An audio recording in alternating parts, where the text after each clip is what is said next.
우리를 변함없이 사랑해 주신 하나님 앞에 큰 영광의 박수 올려드리겠습니다. 오늘은 너희의 원수와 싸우라 라고 하는 제목의 하나님 말씀을 듣도록 하겠습니다. 여러분, 여러분에겐 원수가 있으십니까?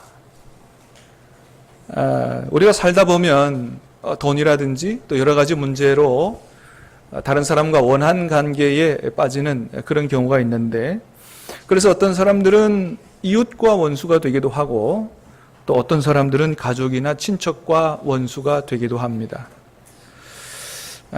우리 그리스도인들에게는 이런 일이 전혀 없으면 좋겠지만, 그러나 이 세상은 천국이 아니라서 우리도 이 세상에서 살아가다 보면 여러 가지 불의한 일로 사람들과 원수 관계가 만들어질 때가 있습니다. 자, 그런데 그때는 주님이 우리에게 뭐라고 그러시냐 하면 그런 원수는 사랑해야 한다고 말씀하십니다. 잘 알죠? 자, 잘 알지만 우리 마태복음 5장 주님의 말씀을 한번 같이 다시 가슴으로 읽어보도록 하겠습니다. 시작. 나는 너희에게 이르노니 너희 원수를 사랑하며 너를 위하여 박해하는 자를 기도하라. 너희 원수를 사랑하며 너희를 박해하는 자를 위하여 기도하라고 주님이 말씀하십니다. 여러분, 오늘 이 말씀을 가슴에 잘 담아가시길 바랍니다. 자, 이렇게 너희 원수를 사랑하라고 하시는 주님께서 오늘 말씀에서 보면, 오늘 본문에서는 사랑하지 말고 대적하고 싸워야 할 원수가 있다고 주님 말씀하십니다. 그러니까 사랑해야 될 원수가 있고 대적하고 싸워야 될 원수가 있다. 특별히 오늘 말씀에서는 이렇게 이스라엘이, 하나님 백성들이 싸우고 대적해야 할 이스라엘의 원수가 이게 하나님의 원수이기도 하다, 이렇게 말씀하세요. 3절 말씀을 한번 읽어보겠습니다. 시작. 모세가 백성에게 말하여 이르되 너와 함께 있는 사람들 가운데서 전쟁에 나갈 사람들을 무장시키고 미디안을 치러 보내어 여호와의 원수를 갚되. 아멘. 너희의 원수를 갚으라고 말씀하시면서 이게 여호와의 원수다, 이렇게 말씀하십니다. 자, 그럼 오늘 본문에서 말씀하시는 이스라엘의 원수, 여호와의 원수는 누구냐? 그건 바로 미디안 족속이었습니다. 미디안 족속이 이스라엘의 원수였고 여호와의 원수였다는 거예요. 자, 그러면 이 미디안 족속이 왜 이스라엘의 원수가 됐을까요? 그거는 민수기 25장에서 있었던 바알브올 사건 때문에 그렇습니다. 바알브올이라고 하는 건 뭐냐 하면 부올이라고 하는 곳에서 섬기던 바알이다, 이런 뜻이에요. 그래서 부올이라는 곳에서 바알을 우상 숭배한 그 사건을 가리켜서 바알브올 사건이다, 이제 그렇게 얘기해요. 이스라엘 백성이 출애굽한 지 40년이 지나서, 그러니까 광야에서 40년 막 고생하고 난 다음에 이제 드디어 하나님이 축복하시는, 약속하신 그 젖과 꿀이 흐르는 가나안 땅에 들어가기 바로 직전에 이르렀습니다. 모압 평지에 다다랐는데 가나안 땅이 눈에 보이는 거예요. 바로 코앞에 있어요. 이제 그 땅에 들어가기만 하면 되는 거예요.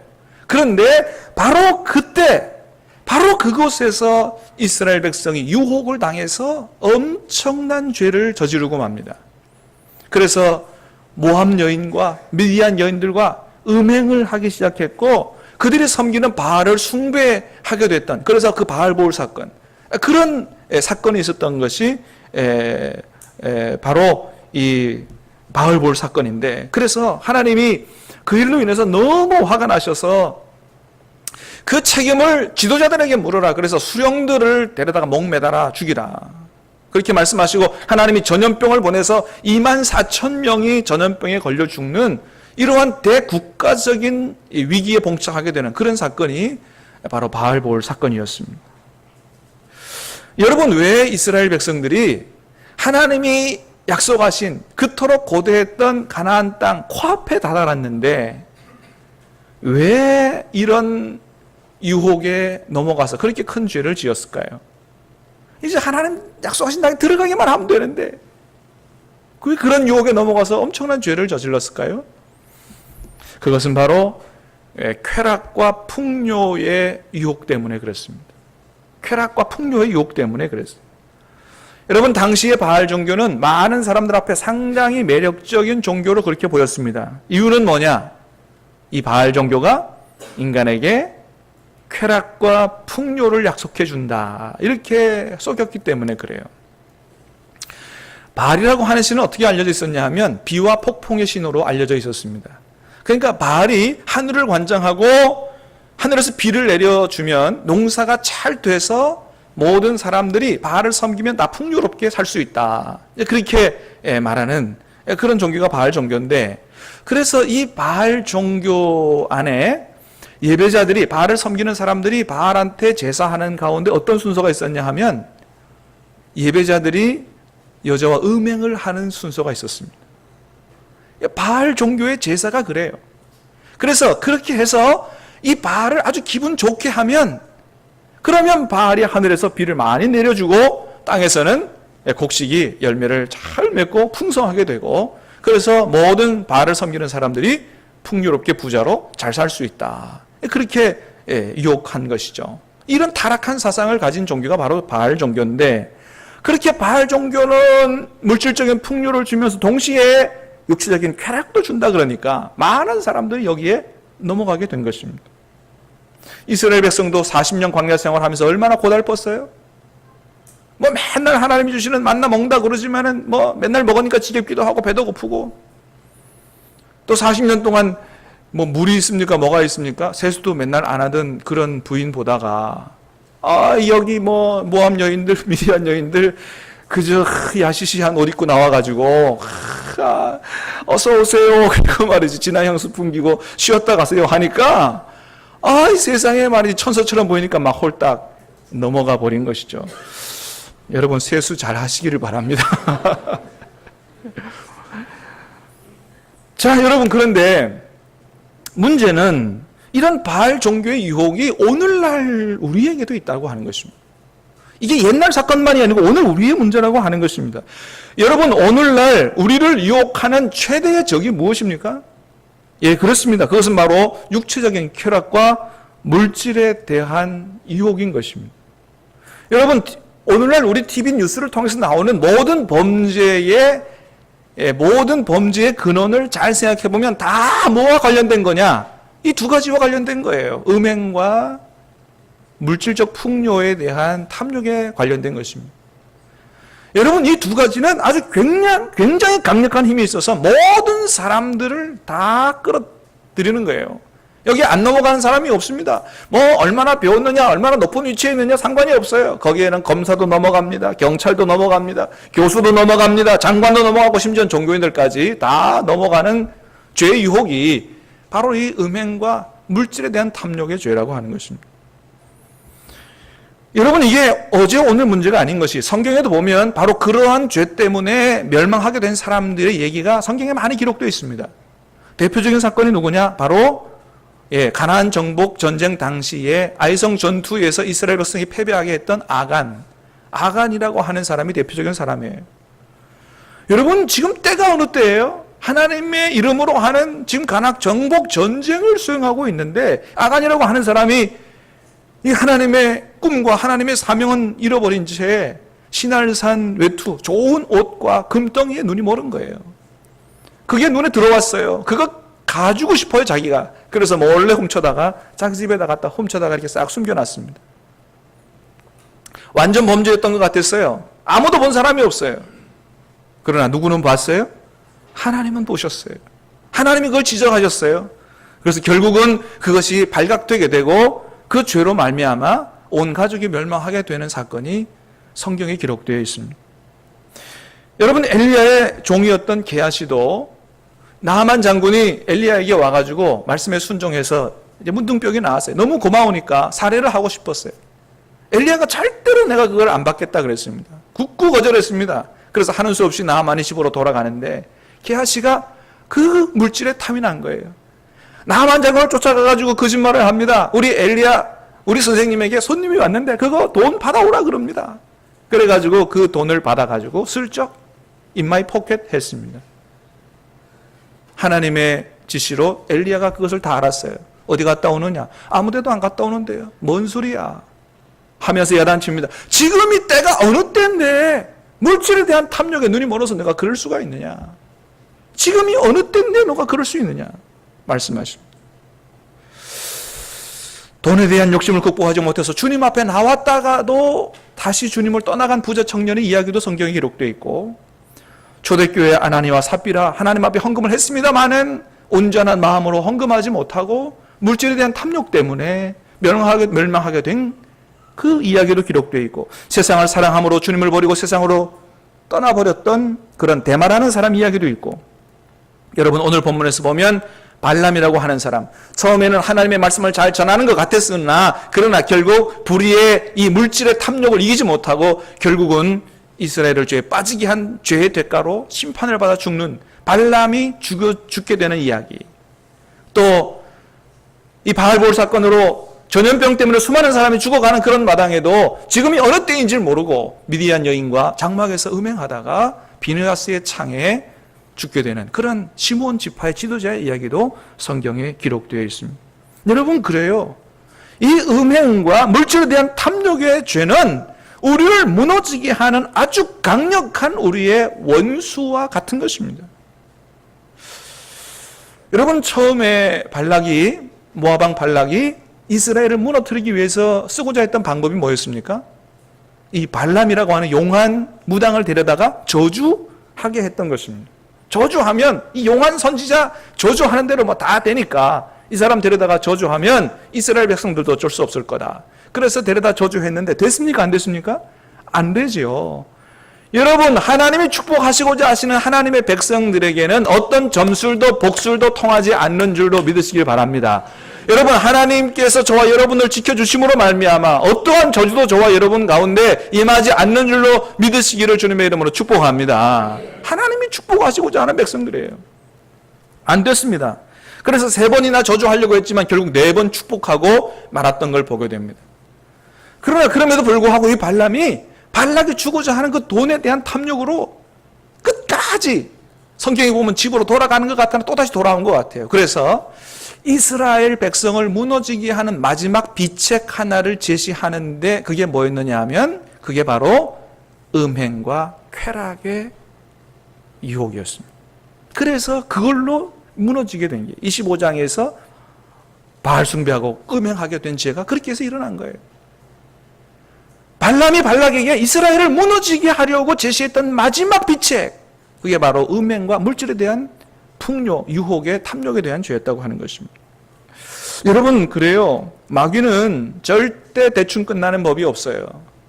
물러가는 것 같으나 또 오는 거예요. 아주 끈질기게 와서 우리를 무너뜨리려고 끈질기게 유혹하는 것입니다. 여러분, 그래서 베드로 사도는 우리에게 뭐라고 권면합니까? 베드로전서 5장 8절 말씀을 다시 한번 읽겠습니다. 시작. 근신하라, 깨어라. 너희 대적 마귀가 오는 사자같이 돌아다니며 삼킬 자를 찾나니 너희는 믿음을 굳건하게 하여 그를 대적하라. 아멘. 그런 마귀의 역사를 어떻게 해야 돼요? 우리가 대적해야 된다고 말씀합니다. 대적해야 된다. 여러분, 그래서 우리가 늘 성령으로 충만하지 않으면 안 되는 거예요. 어제 성령으로 충만했다가도 오늘 성령 충만 안 하면 오늘 무너지는 것입니다. 그러니까 늘 성령 충만해요. 사랑하는 여러분, 간절히 바라기는 저와 여러분이 왕년에만 아니고 여러분 오늘도 내일도 늘 성령 충만함으로 말미암아 우리를 무너뜨리려고 우리에게 다가오는 모든 마귀의 유혹과 싸워 승리할 수 있게 되기를 주님의 이름으로 축복합니다. 그래요. 오늘도 내일도 성령 충만해야 되는 거예요. 여러분, 오늘 말씀을 통해서 우리가 기억할 수 있게 되길 바랍니다. 예나 지금이나 하나님의 백성들에게 있어서 원수는 바로 죄요, 특별히 음행과 물질에 대한 탐욕의 죄다라고 하는 것을 기억할 수 있게 되길 바랍니다. 이게 바로 우리의 원수라고 하는 거예요. 그런데 요즘 우리 사회는 이런 것들을 전혀 원수로 여기지 않는 분위기 속에 살고 있습니다. 왜 그렇습니까? 오늘날 우리 사회는 죄를 가벼이 여기는 경향이 있는 그런 사회이기 때문에 그래요. 죄를 아주 가볍게 여깁니다. 바람 피는 것도 뭐 그게 죄냐? 뭐 우리가 서로 사랑하는데 뭐 그게 어떠냐? 이런 식으로 얘기를 하죠. 오죽하면 간통죄 폐지됐겠습니까? 불의한 돈도 안 들키면 괜찮다. 그렇게 생각을 하죠. 뭐가 죄냐 말이에요. 뭐가 문제되느냐. 남들도 다 하는데 내가 뭐 그러느냐. 죄로 여기지 않습니다. 오죽하면 동성애도 죄가 아니라 성적 취향이라고 생각하고 오히려 자신이 동성애자임을 자랑하는 그런 사람들까지 있습니다. 여러분, 동성애자들은 그런 얘기합니다. 동성애가 유전이기 때문에 어쩔 수 없다. 그런 얘기합니다. 여러분, 그러나 전문가들에 의하면 동성애는 절대 유전이 아니라고 얘기합니다. 왜 동성애가 유전이 아니냐? 첫 번째는 동성애자들끼리 애를 못 낳기 때문이에요. 그죠? 여러분, 남자와 남자가 애를 낳습니까? 여자와 여자가 애를 낳습니까? 동성애자들끼리 절대 애를 못 낳아요. 무슨 동성애가 유전이냐 말이에요. 혹이나 동성애자들이 이성과 결혼해서 아이를 낳았다고 해도 그게 유전이라면 다는 아니라고 해도 상당수 그렇게 난 아이들이 동성애자가 돼야 됩니다. 그런데 그러느냐? 안 그렇다는 거예요. 그래서 동성애는 유전 아니라고 하는 것입니다. 여러분, 그래요. 그래서 우리는 이런 동성애자들의 주장을 믿지 말고 뭘 믿어야 되느냐? 성경을, 하나님의 말씀인 성경을 믿어야 됩니다. 여러분, 하나님은 남성과 여성을 창조하시고 둘이 한 몸이 되게 하심으로 말미암아 경건한 자손을 얻어 이 세상을 유지하고자 하는 거지, 동성애자를 통해서 이 세상을 유지하고자 하는 게 아니라고 하는 것입니다. 그래서 동성애는 성적 취향도 아니고 유전도 아니고 하나님 앞에 죄다라고 하는 것을 우리가 분명히 인식해야 된다고 하는 거예요. 근데 전혀 요즘에는 그것을 죄로 인식하지 않습니다. 그래서 그것을 또 그런 그 법으로 만들려고 하는 그런 사람들까지 얼마나 많은지 몰라요.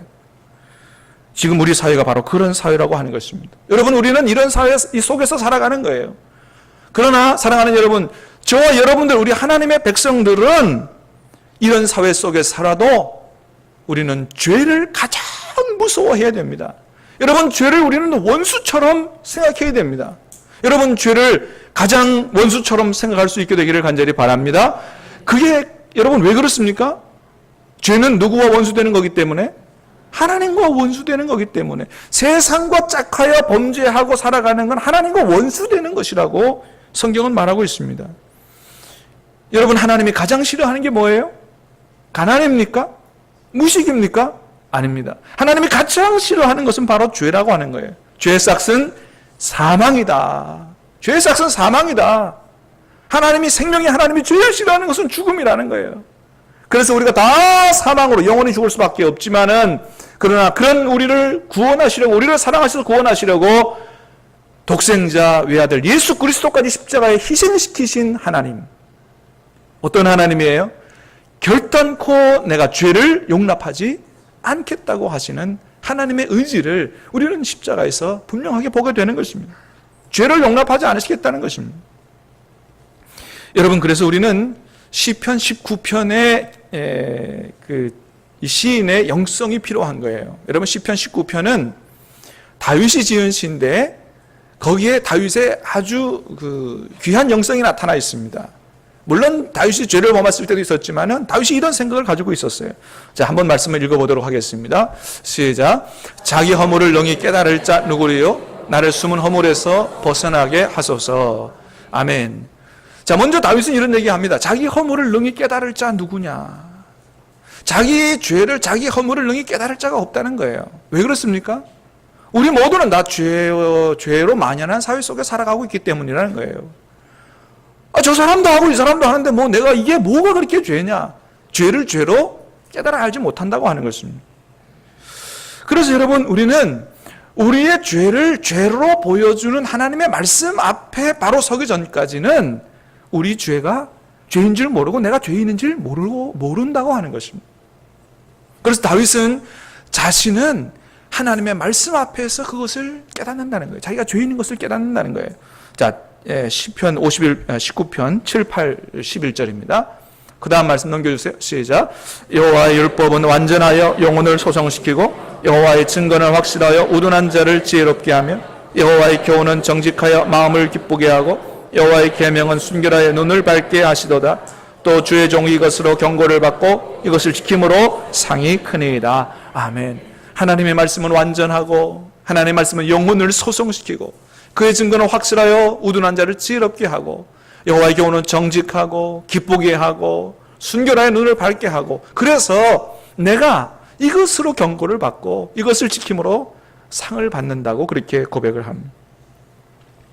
그래서 다윗 자신은 자기의 숨은 죄가 다 드러나서, 그래서 그것을 직시하고 하나님 앞에 회개함으로 그 모든 죄 가운데서 떠나기를 그렇게 기도하고 있습니다. 숨은 죄까지도 다 해결돼서 자신이 하나님 앞에 정말 완전하게 온전하게 하나님 앞에 하나님 백성으로 서기를 기도했던 사람, 그 사람이 바로 다윗이었어요.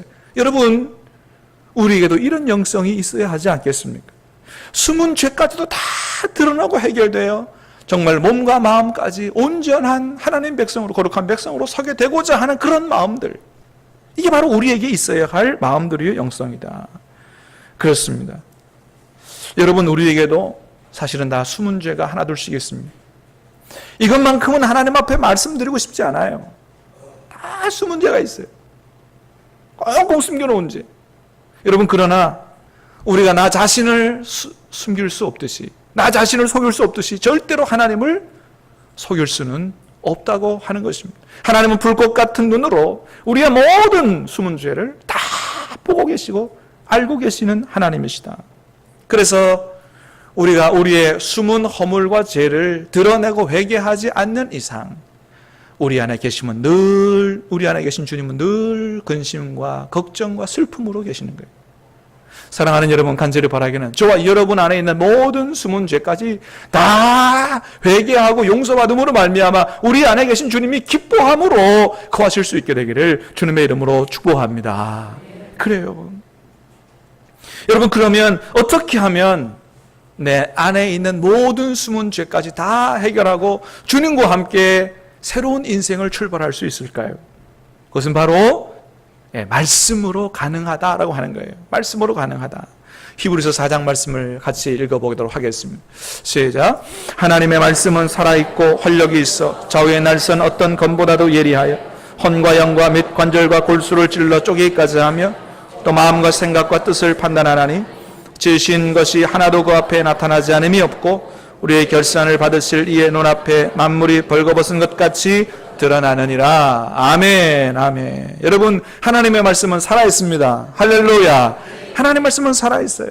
좌우의 날선 어떤 검보다도 예리하다고 그랬어요. 그것은 의사의 메스가 비록 우리 몸을 해부하지만 그러나 그것보다도 의사의 메스가 들어올 수 없는 것까지도 혼과 영과 및 관절과 골수, 우리의 마음과 생각과 뜻을 판단하고 하나님 앞에 모든 것이 다 벌거벗은 것 같이 드러나도록 하는 것이 바로 하나님의 말씀의 능력이다. 할렐루야. 하나님의 말씀은 우리의 모든 것들을 다 드러나게 한다는 거예요.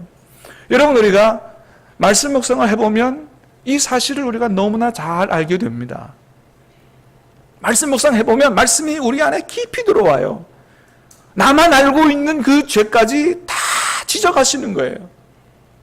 그거 하나님이 그냥 안 넘어가시는 거예요. 다 지적하고 드러내시는 거예요. 그래서 말씀 묵상을 좀 하신 분들이 얘기를 들어보면 너무 힘들어서 말씀 묵상 잘 못하겠다고 하시는 분들이 계세요. 왜 그러느냐? 막 그것까지 하나님이 다 짚으시는 거예요. 너무 괴로운 거예요. 이제까지 그냥 나 괜찮은 사람으로 신앙생활 잘하는 사람으로 알았는데 말씀 묵상 해보니까 내가 하나님 앞에 너무 큰 죄인인 거예요. 너무 괴로운 거예요. 그래서 괴로움을 호소하는 분들이 있습니다. 여러분, 그러나 지금 그 상태가 말씀 묵상을 잘하는 것입니다. 하나님의 은혜가 임하고 있는 거예요. 성령의 역사인 거예요. 여러분, 우리를 새롭게 하시고자 하시는 성령의 역사인 거예요. 그래서 비록 괴롭지만 그러나 말씀 앞에 나 자신을 바로 세우고 하나님의 말씀을 그대로 받아들이고 내 죄를 인정하면서 회개하고 나면 그 이후에는 놀라운 기쁨과 평강이 하늘로부터 쏟아지는 것입니다. 할렐루야. 평화 평화로다 하늘 위에서 내려오네. 그때에서야 비로소 정말로 하나님이 주시는 기쁨과 평화, 하늘의 평화가 이런 것이구나를 깨닫고 정말로 주시는 순전한 기쁨으로 하나님을 찬양할 수 있는 그런 단계에 도달하게 되는 것입니다. 사랑하는 여러분, 하나님의 말씀은 살아있고 운동력이 있습니다. 여러분, 하나님의 말씀을 붙잡으시길 바랍니다. 이 말씀이 생명의 말씀이요, 이 말씀이 나를 살리는 말씀이요. 여러분, 하나님의 말씀을 붙잡으면 여러분 나중에는 하나님의 말씀이 여러분을 붙잡으시는 줄로 믿으시기를 바랍니다. 이 말씀이 나를 완전히 새롭게 하고 나를 하나님의 온전한 백성으로 만들어 간다고 하는 거예요. 다윗은 이 사실을 벌써부터 깨달아 알고 하나님의 말씀이 이렇게 귀하고 이 말씀으로 말미암아 내가 온전히 주님 앞에 서기를 원한다고 그렇게 기도하고 있고, 그래서 이 하나님의 말씀은 꿀송이보다 더 달고 우리가 이 말씀을 수많은 정금보다도 더 사랑해야 된다고 그렇게 다윗은 고백했던 것입니다. 그래서 다윗은 또 이렇게 기도합니다. 13절 말씀을 보겠습니다. 시작. 지으신 것이 하나도, 그거 말고요. 그 다음 시편 말씀이에요. 시편. 시작. 또 주의 종에게 고의로 죄짓지 말게 그 죄가 나를 주장하지 못하게 하소서. 그리하면 내가 정직하여 큰 죄가에서 벗어나겠나이다. 아멘. 주의 종에게 고의로 죄를 짓지 말게 하사. 여러분, 우리가 사실은 알고도 짓는 죄가 얼마나 많아요. 이거 자신도 그걸 알았어요. 하나님 말씀으로, 말씀의 능력으로 내가 스스로 알고도 죄 짓는 이런 일이 없도록 해달라고 기도하고 있습니다. 또 이렇게 기도합니다. 14절입니다. 그 다음 시작. 나의 반석이시여 나의 구속자이신 여호와여, 내 입의 말과 마음의 묵상이 주님 앞에 연락되기를 원하나이다. 아멘. 맨 마지막으로 그런 기도하는 거예요. 내 입의 말과 마음의 묵상이 주님 앞에 연락되기를 원합니다. 여러분이 얼마나 놀라운 기도입니까? 내 입술의 말과 마음의 문제까지, 마음의 생각까지도 하나님께서 기뻐 받으실 만한 그런 사람 되기를 원합니다. 여러분, 정말로 하나님이 우리에게 원하시는 것은 행실만이 아니요 마음과 생각까지도 거룩하게 되는 것이라고 하는 사실을 이 다윗 시대로부터 1000년이 지난 이후에 예수님께서 산상수훈을 통해서 우리에게 말씀해 주셨는데, 너희가 구약 성경에서 살인하지 말라고 배웠지만은 아니다. 그 정도 갖고 안 된다. 성령을 받은 너희는 이제 완전한 하나님 나라 백성으로서 노하는 것까지, 상대방을 증오하는 것까지, 그런 것까지 문제되고 여자를 보고 음욕을 품는 것까지 안 되니, 하나님께서 정말 원하시는 것은 성령의 충만한 능력을 받아서 거룩한 생각과 마음을 갖는 것이라고 말씀해 주셨는데, 예수님 이전 1000년 전 사람이 다윗은 벌써부터 그런 하나님이 정말 우리에게 원하시는 것을 뭔지를 깨달아 알았던 사람이라는 거예요. 하나님, 내가 행실로만 죄 안 지으면 괜찮은 게 아니고 내 입술의 말과 마음의 묵상까지도 주님 앞에 온전히 연락될 수 있는 그런 진정한 하나님 백성 되기를 원합니다 라고 기도하고 있다고 하는 것입니다. 여러분, 그래요. 정말로 하나님 원하시는 것은 뭐예요? 우리의 생각과 마음까지도 거룩하게 되는 것입니다. 사랑하는 여러분, 마음과 생각까지도 온전히 거룩하게 되는 그런 주님의 온전한 백성들 다 될 수 있게 되기를 주님의 이름으로 축복합니다. 그래서 하나님은 이스라엘 백성들에게 그렇게 음행과 그런 물질에 대한 탐욕으로 너희를 우상숭배하게 하는 그런 너희의 원수, 여호와의 원수들을 무장하고 가서 완전히 다 제거하라고, 싸워서 진멸하라고 그렇게 말씀하셔요. 여러분, 이건 오늘 우리에게 주시는 말씀이에요. 우리도 영적으로 무장하고 우리의 원수가 되는 모든 죄와 특별히 음행과 탐욕으로 유혹하는 이 모든 죄를 맞서서 싸우고 우리가 진멸해야 하는 것입니다. 여러분, 우리는 무엇으로 무장해야 할까요? 성령의 검인 말씀과 기도로. 예수님도 마귀와 유혹에서 뭘로 이겼어요? 말씀과 기도로 이기신 것을 보게 됩니다. 주님은 우리에게 너희의 원수와 싸우라고 말씀하세요. 그 모든 것들을 다 제거하라고 말씀하십니다. 그것이 술이든지 마약이든지 음행이든지 도박이든지 아니면 계속해서 죄를 짓게 하는 친구 관계든지 우리의 마음에 숨겨진 모든 죄들이든지 말씀과 기도로 우뚝 서서 맞서 싸워 승리하라고 주님이 말씀하십니다. 여러분, 알코올 중독자가 술 끊기가 얼마나 어려운 줄 몰라요. 도박 중독자가 도박을 끊기란 손목 잘라내는 것보다 더 어렵습니다. 그래서 그걸 이기려고 이사를 가기도 하고 금연 금주학교에 들어가기도 하고 하는데, 여러분, 하나님 앞에 나와 기도하면 여러분, 하나님께서 여러분의 모든 죄의 사슬을 끊어주시는 줄로 믿으시길 바랍니다. 여러분, 하나님의 능력을 믿으세요. 여러분, 하나님의 능력은 세상의 방법보다 더 강력하다고 믿으시길 바랍니다. 여러분, 새벽 기도만 잘 해도요, 그 모든 게 다 끊어져요. 어떻게 끊어지느냐? 하나님이 우리에게 끊어라 하는 생각만 넣어주는 게 아니고 우리의 몸 체질 자체를 변화시켜 주십니다. 그렇게 좋았던 술과 담배가 역겨워지도록 우리를 완전히 새롭게, 할렐루야, 성령께서 우리의 마음도 몸도 완전히 체질을 바꿔주세요. 그래서 도저히 먹을래야 필래야 필 수 없도록 하나님이 그렇게 만들어주시는 것입니다. 사랑하는 여러분, 하나님은 우리가 모든 죄에서 놓여 자유롭게 되고 진정한 하나님의 온전한 거룩한 백성으로 주님과 함께 승리하는 그런 하나님을 기쁘시게 하는 그런 삶을 살기를 원하십니다. 사랑하는 여러분, 간절히 바라기는 저와 여러분의 안에 있는 모든 죄들이 술과 담배뿐만 아니고 마음속에 숨어있는 모든 죄들까지도 다 드러내게 되고 이게 용서받게 되고 치료받게 됨으로 말미암아 앞으로는 성령으로 충만해서 저희의 입술의 말과 마음의 생각까지도 온전히 주님 앞에 연락되어 줄 수 있는 온전한 주님의 제자들로 살아갈 수 있게 되기를 주님의 이름으로 축원합니다. 같이 찬양하고 기도하겠습니다. 나의 입술의 모든 말과 찬양하겠습니다.